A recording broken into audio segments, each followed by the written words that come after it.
Hi. So, yeah, a lot has changed around here, but don't panic. Let me explain. Hey everyone, welcome back to my channel.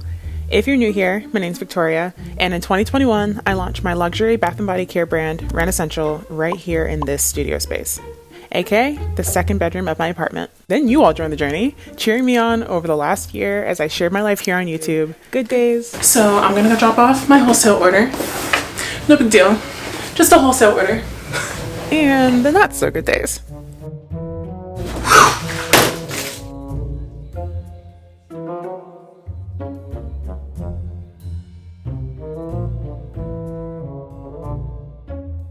So, it's only right that I update you on my next big move.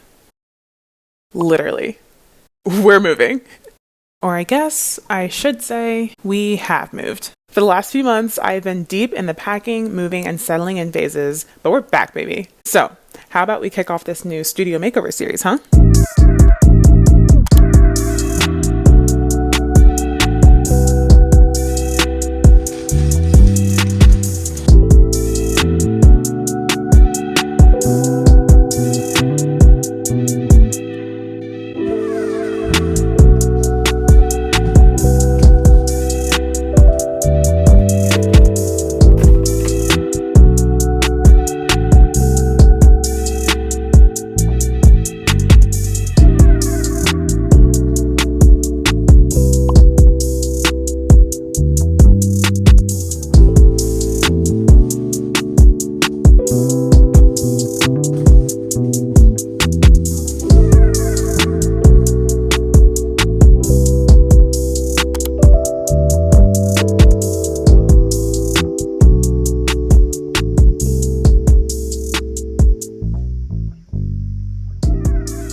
Hello, and welcome to another thrilling round of Floor Frenzy, the Great Epoxy Challenge.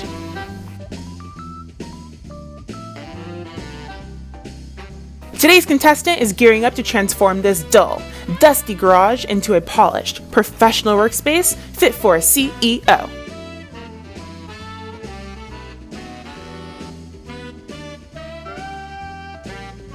Let's see what you'll need to have in your arsenal to take on this week's challenge.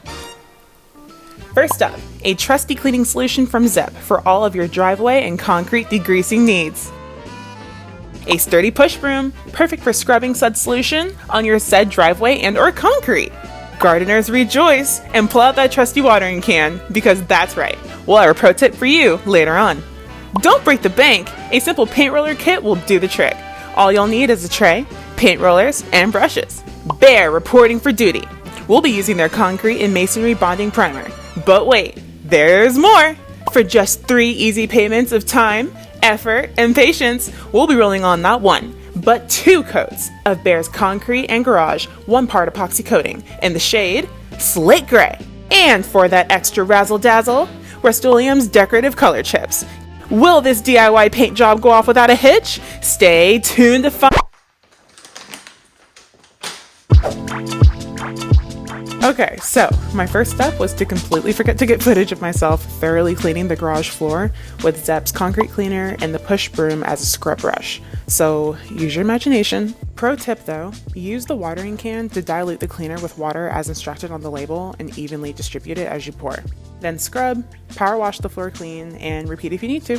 Once the floor was dry again, I used a simple painting kit from Lowe's that came with a tray, rollers, and a couple of brushes for the epoxy process. I did 1 thin coat of Bear's concrete primer to finish prepping the surface, and that was that for day 1.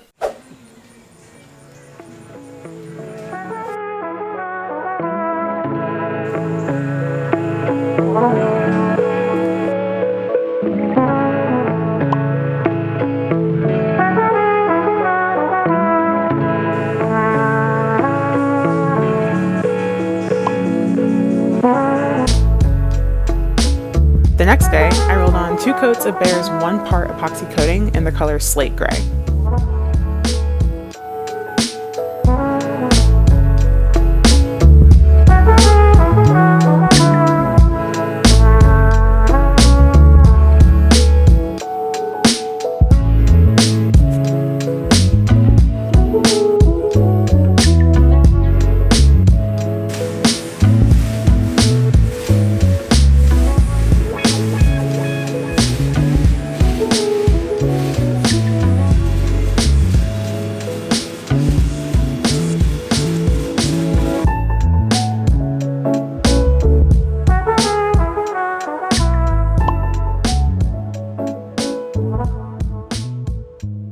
after the first coat dried, I painted in smaller 4x4-ish sections for the second coat, and while it was still wet, and that part's important, immediately sprinkled the Rust-Oleum color chips onto the paint to create this terrazzo-esque look.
I've always loved this style of garage floor, so having it in my own studio, in my house, oh, this is blowing my mind.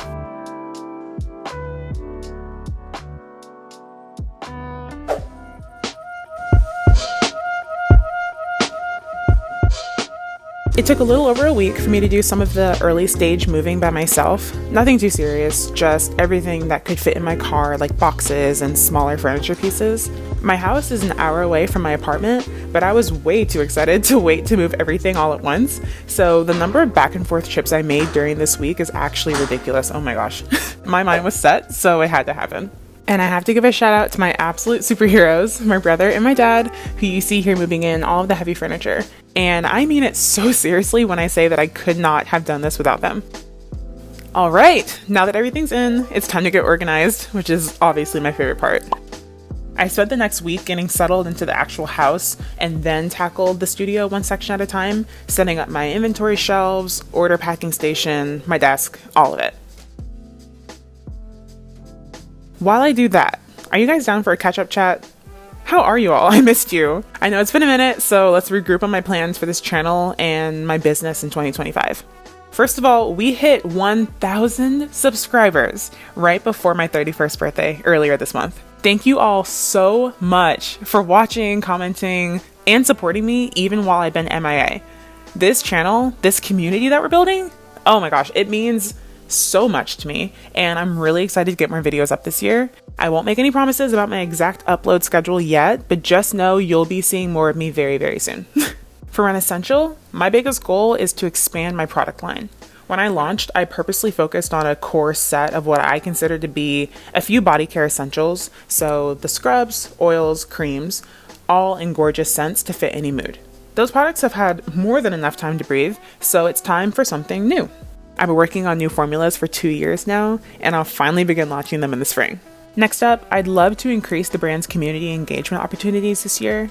Vendor markets take a ton of prep, but connecting with other business owners and talking to customers actually fills me with life. I only attended 11 markets in 2023, but I applied for 50 last year, was accepted into 44, and attended 43. So guess what? I'm upping the ante this year and applying for at least 75 events. Maybe I'll even plan one of my own. I guess we'll just have to see. Moving right along. Finally, I plan to make major progress in my cosmetic chemistry diploma course. But how, Victoria? You may be asking. Didn't you just say you were going to post more videos and attend more events? I don't know yet. And yes, I did. Kidding. Kind of. I'm going to need to be a lot more disciplined and aggressive with my study schedule, so I'm adjusting my daily workflows to make all of this happen. Which actually brings me to a question for you guys. Would you be interested in study with me videos? I love watching other small business vlogs while I work in the studio, and I've actually gotten into using study with me videos to help keep me accountable. So would you be into pre-recorded study sessions? Or, wild idea here, maybe a weekly or bi-weekly live session with timed intervals to work and take breaks? I can't share direct information from my course with you all, but if you need to power through a task of your own with some accountability partners, we could really use this time to work together. Just a thought. Let me know what you think in the comments. All right. I think I'm done yapping for now. Are you guys ready to see the new studio? All right, guys, this is the view of the studio from inside my house. And then coming out, you've got that back wall with all my metal shelves, and that refrigerator is getting out of here as soon as possible. I'm trying to sell it. There'll be one more shelf in its place right there. This is all trash, ignore that. Over here, I have my long tabletop and all of my packaging and label printing, all of that stuff is here. So nice long packaging station over here, and then my desk. And then back here, I'm hoping, you won't even really get into all the plans. I have so many plans, but back here will be just a lot of storage. A lot of my photography gear, my props, backdrops, all of that, shipping, all that kind of stuff. Voiceover Vic here, checking back in because past Vic forgot to close out this video. I'll be back with a new vlog for you guys soon, so if you're interested in seeing more HGTV vibes over here as I settle into my new space, please like, comment, share, and subscribe. I'll see you guys soon. But in the meantime, welcome to the new studio and the beginning of our new studio makeover series.